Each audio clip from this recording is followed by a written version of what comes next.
Bien, esto es Modo Protegido, el podcast del autoproclamado programador de videojuegos. El tema de hoy, había pensado en titularlo No Country for All Devs, o Sin lugar para los desarrolladores viejos.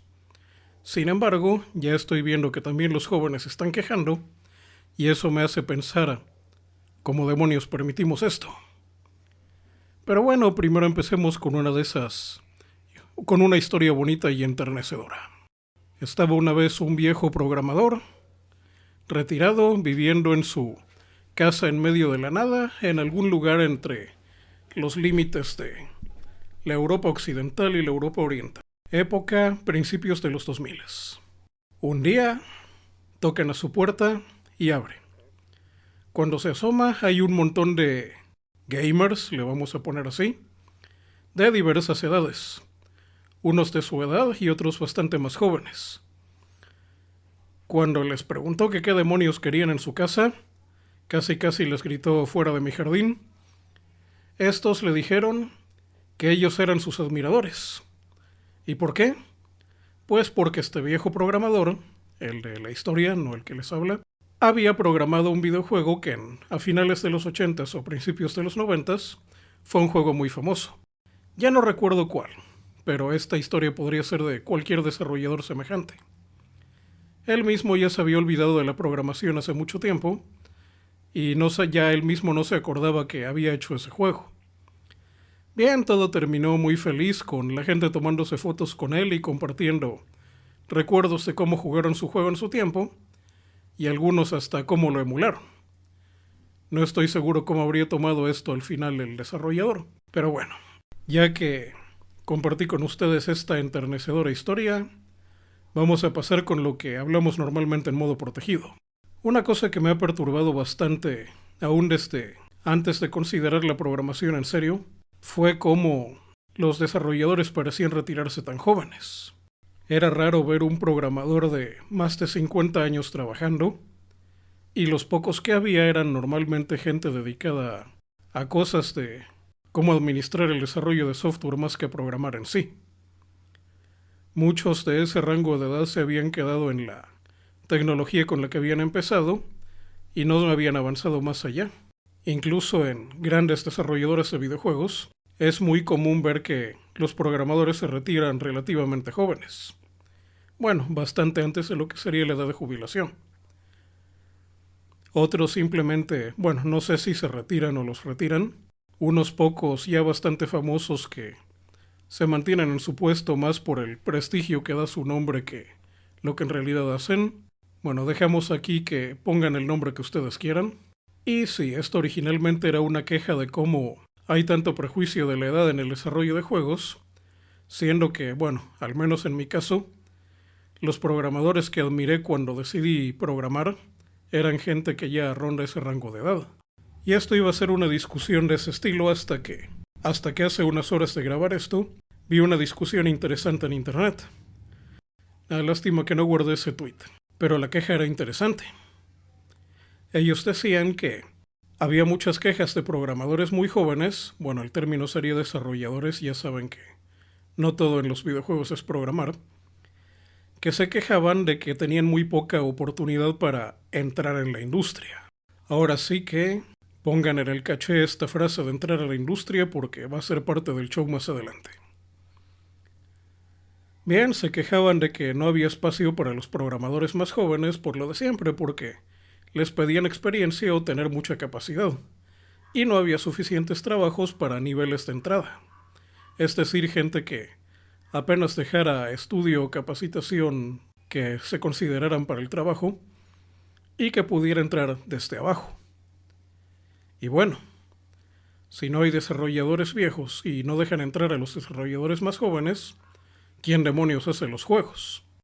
Bien, parece que una buena parte de los desarrolladores serios rondan los 20 y muchos y los 30 y tantos.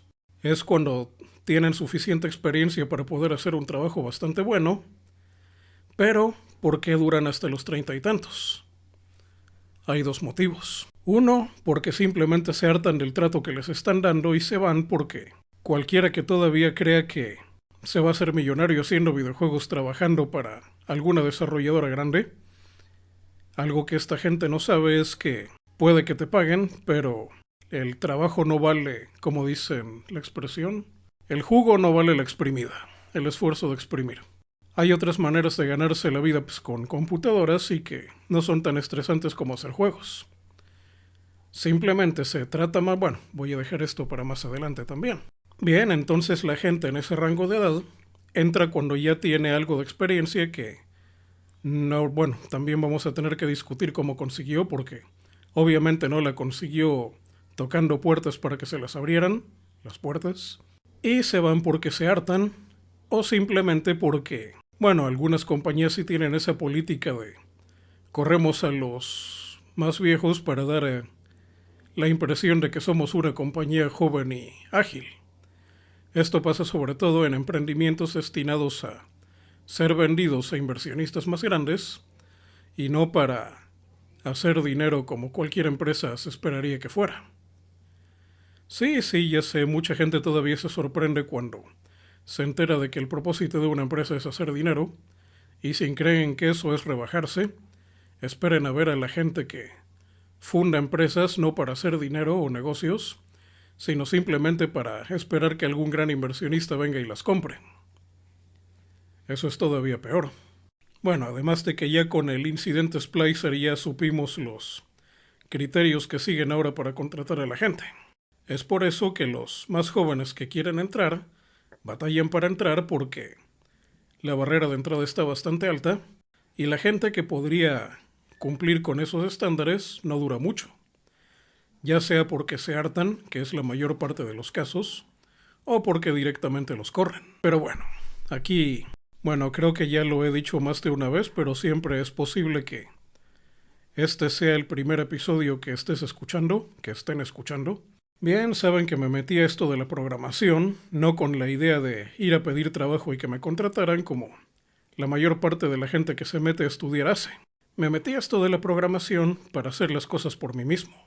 Quería aprender a programar y con ese conocimiento de programación poder hacer yo cosas. Ya lo que hiciera con ellas era asunto mío, pero no en ningún momento iba con la idea de ir a pedir trabajo. Eso es algo bastante difícil de entender para la gente que se ha ganado la vida honradamente por generaciones. De hecho, tengo que hacer un episodio sobre qué significa ganarse la vida honradamente aquí en modo protegido. Una frase que me fastidia bastante y que es relativamente nueva, un poco más de 10 años que vengo oyéndola, es esa frase de entrar a la industria. Muchos jóvenes, es difícil decir joven cuando buena parte de los youtubers llaman viejo a alguien de 20 y pocos años. Los que todavía no están obligados, depende de un país a otro, pero eso también lo tengo que discutir, sobre cómo la gente se gana la vida en cada lugar. Gente muy joven que no tiene demasiadas responsabilidades económicas. Digo, porque si siendo tan joven las tienes, no creo que... Muchos dicen eso de, ¿qué tengo que hacer para entrar a la industria? El hacer puede ser estudiar, trabajar, hacer cualquier cosa, leer algo, cualquier cosa, porque ya ven que mucha gente está acostumbrada a que tienen que hacer algo para que otro les permita hacer algo en lugar de hacerlo ellos. ¿Cuándo empezó esto? Cuando empecé prácticamente no había empresas de videojuegos como tales. Sí, ya existían Sega y Nintendo, pero pues como saben, Sega hacía máquinas de pinball y rocolas, y Nintendo se dedicaba a los juguetes y a los juegos de mesa. Los videojuegos no eran su principal mercado. Tal vez Atari, pero ya para cuando empecé Atari llevaba algún tiempo desaparecida. De hecho, había un TikTok que criticaba este asunto. Decía, empresas de videojuegos en los 70s. Llega alguien y dice, oigan, quiero hacer videojuegos. Contratado, empiezas mañana. Oigan, pero todavía no he visto mi trabajo. Y empresas de videojuegos actuales. Estudié programación gráfica en Utah y tengo experiencia en simulación de sistemas. Tengo experiencia en robótica en Hitachi. Quiero entrar a hacer videojuegos. Lo siento, estamos llenos, no cumples con todo el perfil. Lárgate el demonio. Sí, realmente las cosas han cambiado y desde antes de la época en la que los programadores nos rogaban para que aceptáramos empleos haciendo juegos, ahora estos grupos se ponen sus moños para decidir si nos aceptan o no. ¿En qué momento permitimos eso? ¿En qué momento dijimos los programadores, bueno, y más gente dedicada a hacer juegos, tomar el curso de nuestra vida que alguien más nos diga y vamos a esperar simplemente después de hacer nuestro mejor esfuerzo que ellos decidan qué van a hacer con nuestro futuro? Como le oí a un youtuber, creo que ha de ser por allá de Venezuela, Colombia o algún lugar. Lo anterior se censuró por políticas de español neutral. Bueno, básicamente ese youtuber decía algo así como: la permanencia en tu trabajo depende del capricho de algún superior. En el momento en que ese superior se le hincha el derecho, tú terminas en la calle. No importa cuánto te esfuerces. ¿En qué momento los programadores de videojuegos decidimos aceptar ese trato injusto? Probablemente en algún momento en el que nuestra responsabilidad de superar o nuestra voluntad de poder. Voluntad del poder es otro término demasiado filosófico. Mejor lo cambio por otra cosa. Valentía de principiante, tal vez. Bien. Tal vez el mejor consejo, y esto es casi tan meme como la frase de entrar a la industria, es: ¿así que quieres entrar a la industria? Simple. Haz un videojuego, véndelo y listo. Ya estás en la industria. Bueno, ¿qué otra historia de los programadores viejos podría contar? Algunas están registradas en libros, otras más las vi de cerca, y algunas otras hasta las viví. Cosas que los programadores de hoy no he visto que se atrevan a hacer. Por ejemplo, Richard Garriott, uno de los primeros que programó un juego RPG de mesa en una computadora, rol pues como le llaman, él directamente ofrecía vendía consignación discos que él mismo copiaba y grababa en las tiendas, y a veces él mismo separaba, esto creo que se lo adjudican también a Kojima, repartía volantes afuera de las tiendas promocionando sus juegos. Otras veces hasta ellos mismos llamaban a las tiendas pidiendo el juego para esperar que subiera la demanda de él por las tiendas. En mis épocas, cuando empezaba a programar, o mejor dicho, cuando empezaba a programar pero no lo tomaba demasiado en serio, también vi casos de gente que subía al internet de entonces, del dial-up, demos de sus juegos y decía: mándame $10 a esta dirección que te doy y te mando el juego completo. Y si quieres ahorrarte un poco más de $1 o $2, mándame también el disco. Era increíble cómo en una época donde ni siquiera había toda la infraestructura de comercio electrónico que tenemos hoy, ni siquiera acceso a los bancos como los conocemos, la gente intentaba vender sus juegos de esa manera. Y ya no digamos programar en una época donde no había tantas herramientas. Hoy tienes que darles a los jóvenes una engine y una tienda de apps. ¿Y quién se beneficia de eso? Todos menos él. Una noticia que estuvo rodando también hace poquito fue que revistas de negocios estaban felicitando a Apple por haber ganado mucho dinero con los videojuegos. A lo cual Tim Sweeney, uno de los fundadores de Unreal, dijo bastante enojado: compañías grandes, la que ustedes elijan, hacen juegos. Apple no hizo nada de juegos. Simplemente puso una caseta de cobro entre las compañías que hacen juegos y los clientes. Y a partir de eso fue que pudo sacarle tanto dinero. Pero realmente Apple no innovó para nada. Y sí, ahí vemos a la gente, ahora que lo pienso, y contaría también a Steam, pero Steam también desarrolla. No estoy seguro si para cuando esto salga al aire ya salió Half-Life 3. Tal vez ese chiste habría quedado mucho mejor en los últimos audios del 2020 cuando no subí nada en casi un año. Steam desarrolló juegos en su tiempo y ahora simplemente le cobra a la gente por darle acceso a unos archivos por tiempo indefinido con condiciones arbitrarias. Técnicamente no están vendiendo juegos. De hecho, legalmente un juego de Steam no lo compra. sino que tienes acceso a un paquete de datos por tiempo indefinido. Algo así como una renta. Renta por tiempo indeterminado. ¿Qué otra cosa nos metieron a los programadores? Sí, también los publishers. Cada vez veo contratos más abusivos con los publishers. Vi un caso, bueno, no estoy seguro si fue un programador o fue un artista de internet que hacía comisiones, porque los números que manejaron eran demasiado bajos para lo primero y muy altos para lo segundo. Alguien puso una conversación. Oye, ¿por qué no me contestaste? Pues me mandaste el mensaje a las 3 de la mañana, ¿qué quieres que haga? No, pero yo te pagué $5,000, así que por esos $5,000 tú tienes que hacer todo lo que yo te diga. ¿Ah, sí? ¿Qué demonios hiciste? ¿Por qué me regresaste mis $5,000? Mira, si crees que por $5,000 voy a ser tu esclavo, olvídalo.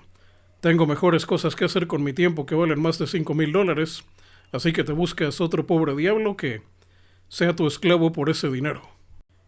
En los primeros episodios de Modo Protegido expliqué algunas de las cosas muy abusivas que hacían los publishers. De hecho, estaba viendo otro modelo de negocios que empezó en los 90 en Asia. Bueno, no empezó con los videojuegos, pero sí que lo están aplicando bastante bien en los videojuegos también. En cualquier negocio que se respete, se invierte dinero para hacer un negocio más grande. No siempre el dinero invertido es de la misma persona que hace el trabajo, y a veces ni siquiera del inversionista. Hay alguien que presta el dinero y se arriesgan a que si el negocio falla, pues la deuda no se pueda pagar. Así ha sido desde que existe alguna mínima garantía para decidir quién es propiedad de qué cosa. Bien, normalmente los mismos desarrolladores, el desarrollador no es el que paga el trabajo. Muy rara vez, a menos que sea una empresa muy grande.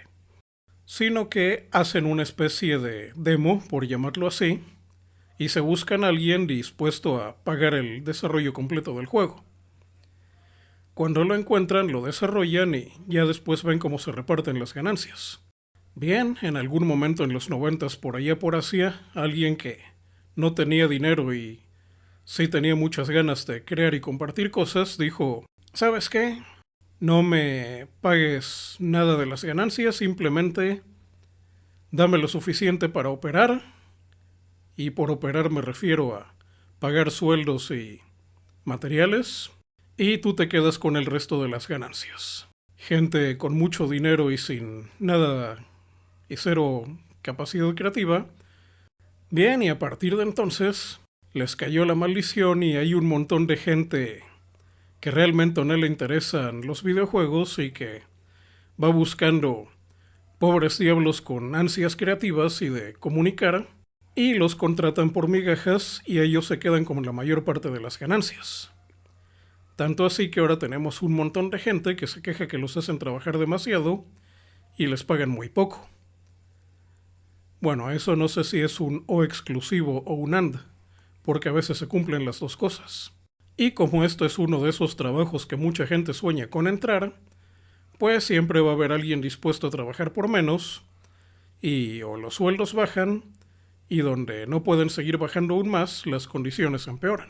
Bueno, eso ya es el degenere máximo que, como sabemos, todas esas cosas empiezan en Japón y de ahí brincan al resto del mundo. Bien, en Occidente también está pasando algo muy parecido. Los publishers son algo así como el diablo que te ofrece riquezas a cambio de tu alma. Mira, no importa, sé que eres un pobre diablo que no tiene con qué vivir. Yo te doy el suficiente dinero para sobrevivir y que desarrolles tu juego, y yo me quedo con las ganancias. Ah, eso sí, si me fallas, me llevo tu alma. O en este caso, todo lo que tengas y un poquito más. De hecho, en una época en las... no recuerdo si era de Europa, de Francia o de... Bueno, en una época entre finales de los 70s y principios de los 80s, cuando en una historia querían hacer buenos muy buenos y malos muy malos, lo que hacían era que el héroe siempre le perdonaba la vida al rival. Sin embargo, ese pobre diablo que le habían perdonado la vida tenía que rendir cuentas a su jefe, y ese jefe siempre terminaba, en el menos peor de los casos, acabando con él de manera rápida. En el peor, condenándolo a algún tipo de castigo impensable. Pero era una buena manera de que el héroe no se manchara las manos. Bien, algo parecido a los minions o sirvientes de supervillano de esa época pasa con los desarrolladores actuales. Pactan con empresas grandes o publishers un trato como esto, fallan, a veces ni siquiera es que el juego no se venda, es que simplemente no vendió lo que se esperaba, que es una cosa bastante peor, y se van al demonio. ¿Cuántas nos han colado a los desarrolladores? Otra que, bueno, esta no es nueva y no es nada más de los videojuegos, pero también lo quieren colar aquí. Este es un problema del que ha padecido sobre todo la industria del cómic. El mundo, o por lo menos las leyes de derechos de autor, nunca contemplaron que el trabajo creativo sería industrializable. Se imaginaban al artista como un genio solitario trabajando solo en su estudio y creando cosas. Bueno, la verdad es que ya Da Vinci ya andaba en esas. El concepto de derecho de autor toma en cuenta que un autor crea una obra y que puede explotar esa obra, o por lo menos que le respeten que él fue el que la hizo durante su vida y algún tiempo después de este. Ya hablaremos otro día de lo que le llaman la ley Mickey Mouse y cómo en Estados Unidos se han ido alargando cada vez más años estos derechos. Pasado ese tiempo, la obra entra al dominio público, es decir, que cualquiera puede utilizar esa historia y personajes para lo que le dé la gana sin pagar derechos. De hecho, un tip algo que intenté una vez pero me di cuenta que no sabía programar. Entonces, me puse a buscar libros del dominio público para poder sacar ideas para videojuegos. Tomar un universo ya construido y crear algo, pero ya cuando tenía un universo creado de todo esto, dije, demonios, no sé programar. O bueno, sí sabía programar, pero ya saben mi problema con los assets. Un problema que han tenido en el cómic desde hace bastante tiempo es que muchas de las creaciones artísticas no tienen un creador determinado y peor aún, se consideran trabajos por encargo. Entonces, ¿quién lo hizo? Como no fue una sola persona y fue un trabajo por encargo, no queda claro cuál es el límite de los derechos de autor, porque el límite de los derechos de autor lo determina la vida del artista. Ya hubo un lío entre Marvel y Disney sobre el límite de los derechos de algunos superhéroes. Con los videojuegos ha pasado algo parecido.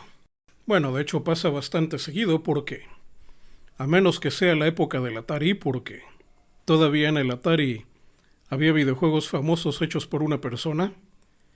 De hecho, recientemente vi a alguien que tenía agregado en Facebook a alguien que había hecho un juego de Atari. Ya eso ya no se puede hacer porque cada vez se necesita más gente para hacer juegos.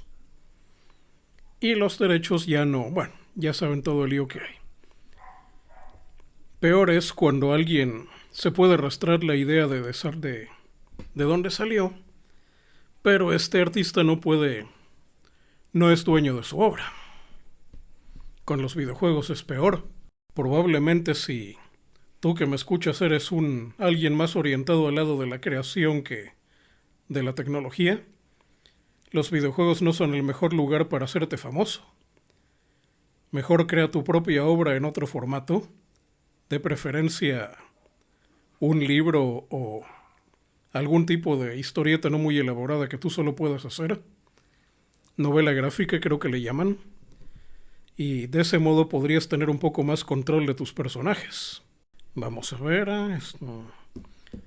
Otra cosa que nos colaron a los desarrolladores de juegos, y de hecho fue la primera con la que me topé, fue, mira, en los 70s y 80s y todavía en los 90s, los 90s ya no, tú no ibas a una universidad a buscar a una carrera de desarrollo de videojuegos.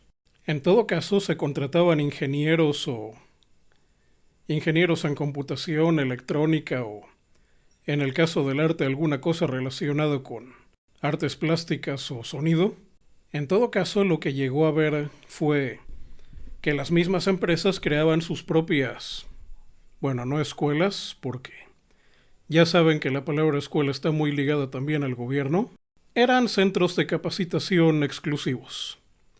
Tengo que hablar también de cómo el gobierno se preocupa mucho por controlar las escuelas y el por qué lo hace.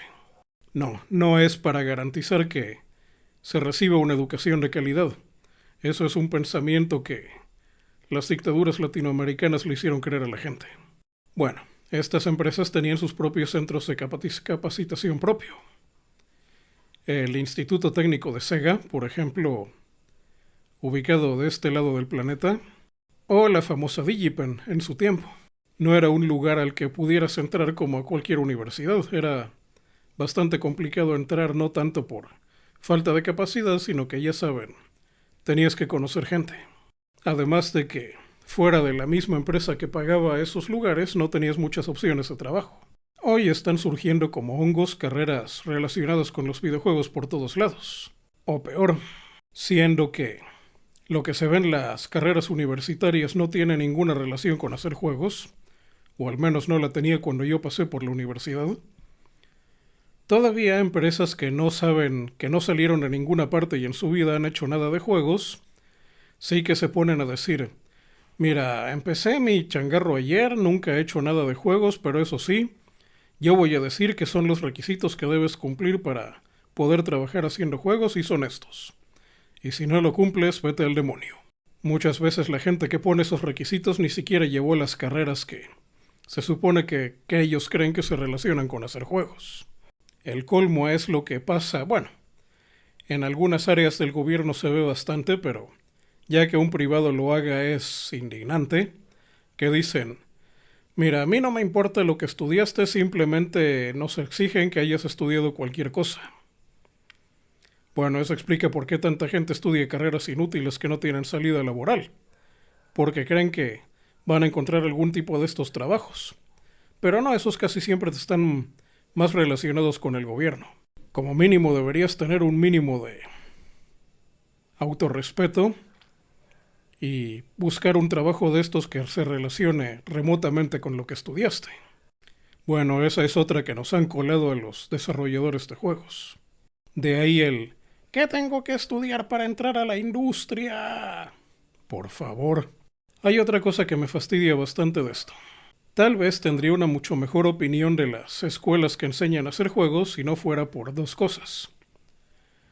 Uno, que están más preocupados por tener la validación del gobierno que en crear productos rentables. Y no, riguear el dedo chiquito de un NPC no es la experiencia que estoy buscando. Me refiero a qué desarrollador famoso ha salido de tu escuela. Otra polémica que hubo hace poco bastante interesante, aunque creo que le caería bastante bien a los videojuegos. Bueno, esta fue en el cine, fue hace un mes o dos. En México tenemos una escuela que su orientación es más a trabajo de fábricas y está pensado más que nada para gente con más músculo que no le gusta pensar demasiado y prefiere cosas más físicas. Bien, hay varios chistes en internet sobre esta escuela, pero básicamente es relacionado con lo que acabo de decir. Bien, esta escuela recientemente inauguró, creo que así se pronuncia, una serie de materias relacionadas con el cine. Y no estoy hablando de actuación, guionismo ni producción. Estoy hablando de cosas como la manera de sostener un micrófono de esos que parecen cañas de pescar, cómo acomodar un reflector para que se vean más claritos los personajes y no les quemes los ojos, y demás cosas que la gente que no son actores, productores ni directores ni nadie de los que salen en la pantalla en las presentaciones de cine le gusta hacer. Hubo gente que se quejó porque consideraban que, de hecho hay que tomar en cuenta que en el tercer mundo hacer cine es una cosa bastante elitista, es un pasatiempo caro de gente con mucho dinero y mucho tiempo libre, o bien están bajo el control de algún dictador bananero.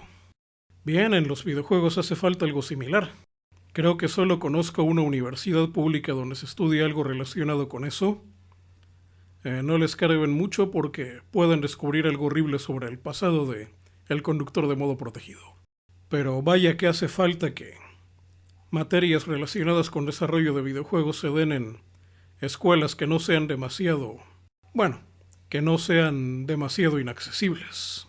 Bien, ya que estoy aquí, probablemente algún barbón con lentes de pasta, tatuajes en el brazo y café de Starbucks en una mano y ratón de Mac con un solo botón en la otra me esté escuchando.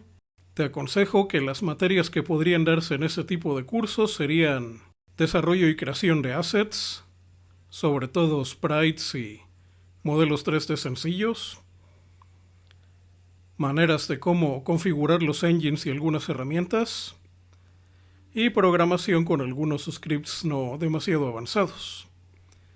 Bueno, ya me escuchaste, ya puedes seguir haciendo tu propaganda del mes que lo que se festeja en el mes que me estés escuchando. Si me escuchas en la época en la que esto salió, es hora de dibujar calabazas. Bueno, el asunto es en qué momento permitimos esto, que nos dijeran: mira, yo no sé hacer nada de juegos y sé que tú sí puedes hacerlos, pero yo porque yo lo digo, te voy a poner estos requisitos para dejarte entrar. Y una vez que entres, no cuestiones mi forma de hacer las cosas porque si yo quiero, de hecho ya eso de decir si yo quiero te vas se queda corto porque ya sabemos cómo se van infiltrando algunos grupos en ciertas empresas. Y si no me creen, noten que casi siempre las demandas de toxicidad y demás, dejémosle en atención no deseada, siempre van juntas con cuestiones relacionadas con techos de cristal y oportunidades para cosas de diversidad. Siempre van las dos cosas juntas. Si se puede, es mejor tener un ambiente a la que haya gente que no quiera entrar. A veces es necesario hacerse indeseable para evitar que se te cuele gente que pueda ser perjudicial. De hecho, una frase que vi hace poco es: no colecciono bombas de tiempo. Bueno, esa es otra. ¿Por qué meto este comentario al margen? Pues porque la gente relacionada con computadoras siempre ha tenido la reputación de que casi nunca se pelean entre ellos. Tal vez la comunidad más estudiada es la de software libre. Dicen que si bien hay discusiones bastante fuertes entre ellos, al menos hace unos 10 años por lo menos, era muy raro que hubiera peleas fuertes, y mucho menos lo que ahora llaman funas y cancelaciones. Alguna vez un programador de software libre dijo que esto se debía a que la mayor parte de las comunicaciones no se hacían en persona, sino por correo electrónico. Sí, señores, un correo electrónico sirve para más que para darse de alta en un servicio de internet y para mover documentos legales. En otra época servía para comunicarse. Y él decía que mientras más tardara en darse una respuesta, más tiempo tenías de bajarte el coraje de algo que te decían y pensar mejor tu respuesta. Cosa que no pasa cuando estás hablando frente a frente con alguien o cuando estás, por ejemplo, en un foro de discusión o en una sala de chat. Bueno, entonces ahora ya saben por qué los programadores hasta hace poco casi nunca se peleaban entre ellos. Sí, tenían sus flame wars, pero nada que llegara a una cancelación. Y vaya que yo sí me he peleado con algunos programadores. Bien, esa es otra cosa que nos han colado a los desarrolladores de videojuegos. Si bien siempre hemos tenido nuestras peleas entre nosotros, nunca se había dado el caso de que alguien dijera: ¿sabes qué? Voy a hablar con todos mis conocidos por alguna idiotez que me ofendió a mí, y me voy a asegurar de que nadie te contrate. Eso nunca se había visto en ninguna parte, principalmente porque muchas grandes cosas así empezaron. Esa historia de voy a hacer mi consola de videojuegos con juegos de azar y mujerzuelas ha pasado más de una vez en la historia de los videojuegos. Podría mencionar las computadoras Next cuando corrieron a Steve Jobs de Apple. Claro, le volvieron a hablar por eso que hizo. Activision, cuando se pelearon unos trabajadores de Atari y se fueron. Creo que Activision todavía existe, de hecho, aunque no sé por cuánto. Nintendo, cuando hizo tratos con Atari también para ser distribuido en Norteamérica. Nintendo dijo lo mismo. Dicen que una consola de Sega, pero no estoy seguro de cuál, también tuvo un trato similar. El PlayStation, que también salía de un pleito que tuvieron Sony con Nintendo. Y muchas historias más que cada una merece su propia entrada. Pero básicamente en los videojuegos nunca le dices a otro programador: te voy a cerrar las puertas y no vas a poder trabajar en ninguna parte, porque es casi seguro que él solo va a poder formar otra empresa mucho mejor que la tuya. Esa es otra que también nos han colado. ¿A qué otra cosa nos han colado? Bueno, podría hablar también de la intervención de los gobiernos, pero realmente no. Eso no contaría como... Bueno, eso entra en el rubro de cosas totalitarias que hacen gobiernos totalitarios. Por cierto, en China van a sacar unas leyes que, si las hubieran sacado en la época del Final Fantasy VII, creo que el género RPG o al menos JRPG sería muy diferente de lo que soy. ¿Qué otra cosa nos han colado en el medio de los videojuegos? Bien, una que veo que nos quieren colar, aunque esta en parte también tiene parte de cosas totalitarias que hacen gobiernos totalitarios. Ya me acordé cuál era el asunto de la consola de Sega. Dicen que el Nintendo 64 estuvo muy cerca de ser una consola de Sega, porque primero le ofrecieron a Sega la tecnología del 64 que a Nintendo. Simplemente que Sega no lo vio como una... Bueno, digamos que Sega le iba más a los sprites que al 3D y... Bueno, ya saben cómo terminó el Saturn. Que le fue bastante bien en Japón, pero fuera de él no tanto. Bueno, dejémoslo que en lugar del Sega Saturn hubiera sido el Sega 64. Otra cosa para algún universo paralelo.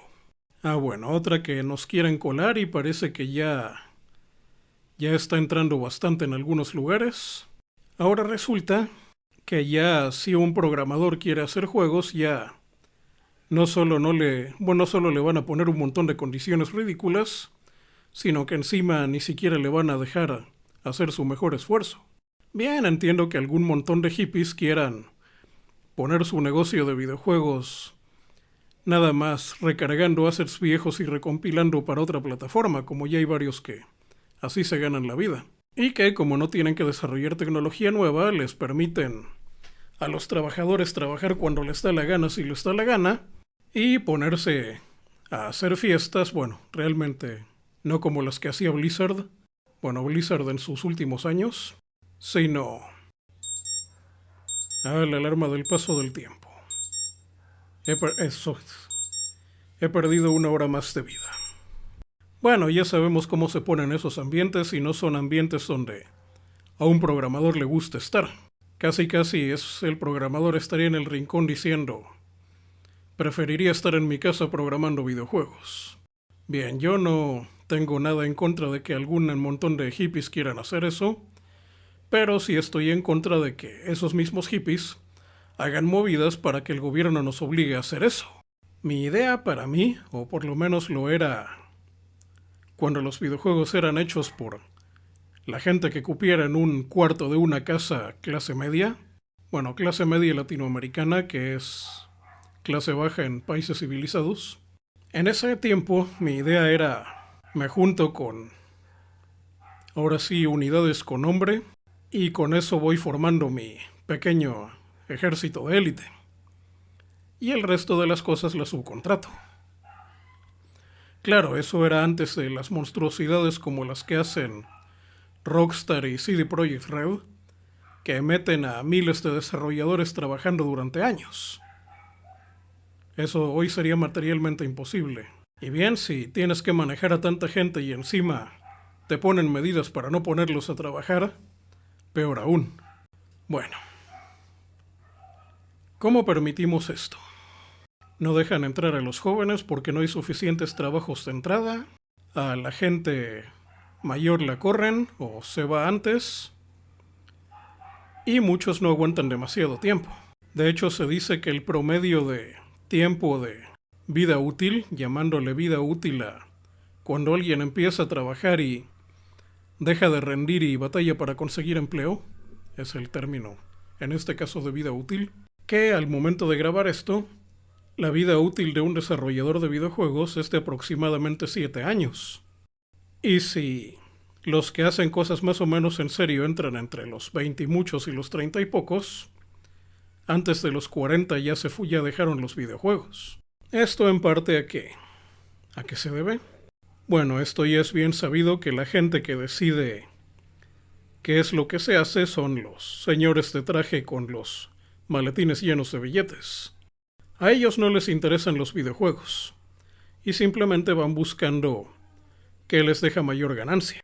Pero ¿saben qué? Esto no es nuevo. Por lo menos desde la época del Atari esto ha existido. Había un personaje, bueno, de hecho es otro tipo. A ver, voy a hacer un paréntesis aquí.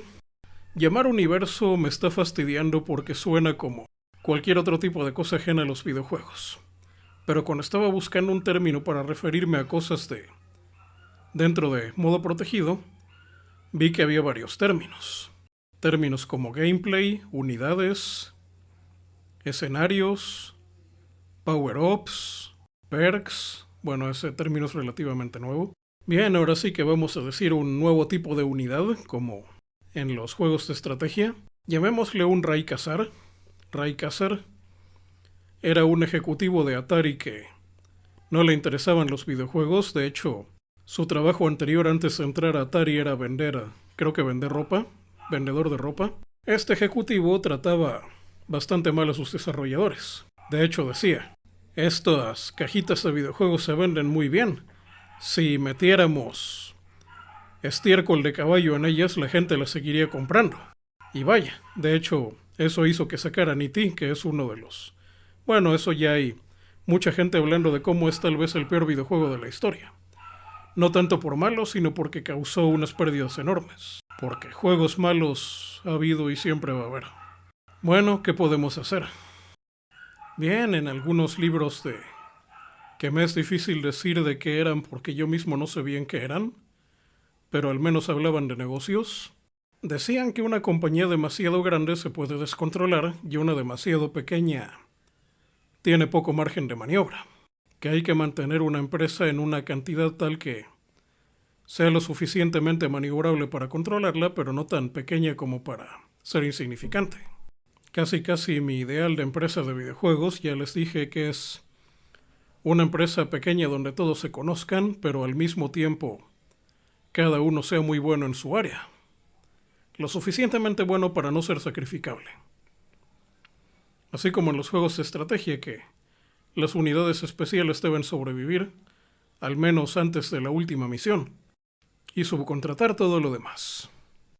Tal vez la mayor parte de las cosas malas que nos han colado a los desarrolladores de videojuegos sean prejuicios de gente de otras áreas que de pronto entra a cubrir ciertas necesidades. En el caso de Atari, contratar gente de administración que no le importaban los videojuegos. Problemas que seguimos arrastrando hasta hoy. Bueno, en las áreas de negocios era de esperarse. Simplemente es gente que ve números y puede distinguir que un número es mayor o menor que otro. En estos casos es mejor que se mantengan bien lejos de el desarrollo y se mantengan en las partes de mover los papeles. Ya en otra ocasión he hablado cómo la gente que hace los assets y cosas artísticas es bastante inestable y de pronto no le gusta tratar con programadores. Y no es que a los programadores no les guste tratar con ellos porque los encontramos como gente bastante encantadora. Bien, ¿qué queda? Tal vez seguir la búsqueda del poder. No sé para ustedes, probablemente para quien me oye todavía cree que está preguntándole al uno y otro qué estudiar para entrar a la industria, no tanto para aprender a hacer algo, sino para que lo acepten en tal o cual lugar. O probablemente hasta va a eventos sociales esperando encontrar un contacto que lo meta a trabajar en alguna parte. Bien, esa forma de vivir es tan respetable como cualquier otra forma de vida respetable de las que me burlo en este podcast. Pero si lo tuyo, que me escuchas, es como la mía una interminable búsqueda del poder, que a veces simplemente termina al superar un obstáculo y empieza de nuevo al encontrar un obstáculo nuevo, el camino es diferente.